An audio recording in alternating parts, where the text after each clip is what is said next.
I was living in the northwest of the city on a road through which the students marched in order to go to the square. And they're very orderly, and they marched in groups, and hundreds and then thousands eventually, right in front of this Friendship Hotel where I was living and stuff. But I can't quantify it except to say that the peak of the crowds was about May 16th, 17th, 18th, right in there. There was a heady number of days there on the streets when people really thought, wow, a revolution might be happening. This might really completely change the political structure. That was naive. Well, naive is the wrong word, but people didn't know what was going on behind the scenes then, that martial law was already underway and that Zhao, those very same days, was being purged. On the streets, I mean, the news media at the time, New York Times and others, estimated more than 1 million in and around the square. And I was in the square, I can't name which of those days, but yeah, it was huge. So that was the peak in the number. Then when martial law was declared on the 19th and became known on the 20th, many of the students did go back. Their parents advised them it could be dangerous. And I think a lot of the students who lived in Beijing left the square. The ones, this is secondhand, I don't know this firsthand, that were the diehards who wanted to stay were ones who'd come from other cities, Nanjing and elsewhere, and they decided to stay. So, but after May 17th, 18th, it declined. Why did the students start the protest on the morning of Hu Yaobang's death? Or why did that start the protest? Hu Yaobang was among the top leadership, one of the more popular ones from the students' point of view, because the students are for liberalization and democracy and so on.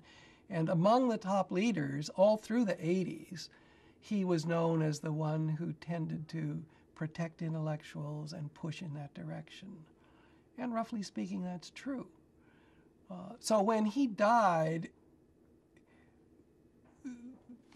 well, it gave them a legitimate reason to go out on the streets and make statements about democracy. I think that's the best answer to it.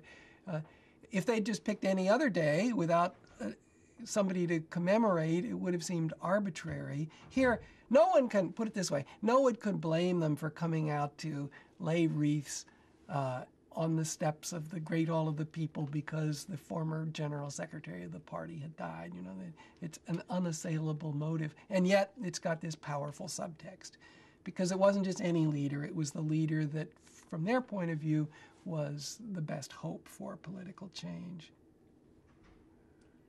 How important was the arrival of Gorbachev? Was it a humiliation for Deng that he couldn't control his own people? Right. It was an embarrassment, even humiliation for the top leaders, that their square was occupied by these protesting ragamuffins when the general secretary of this communist party that they hadn't had contact with directly in this way for 30 years was coming to Beijing. Why did they choose to go on a hunger strike, and what do you think they achieved? To raise the stakes. I think they anticipated that they would get a strong emotional response from the populace. It's a way, in a sense, to draw their own line in the sand. If the party editorial says you're anti-party, anti-socialist, that's, and when they say we're going to go on a hunger strike, that's a tough stand on their part. What they achieved by it? Well, it made the atmosphere more tense. There were ambulances going to the square, and they would run their sirens as they went and came, and it just gave a more haunting feeling to the whole scene than before.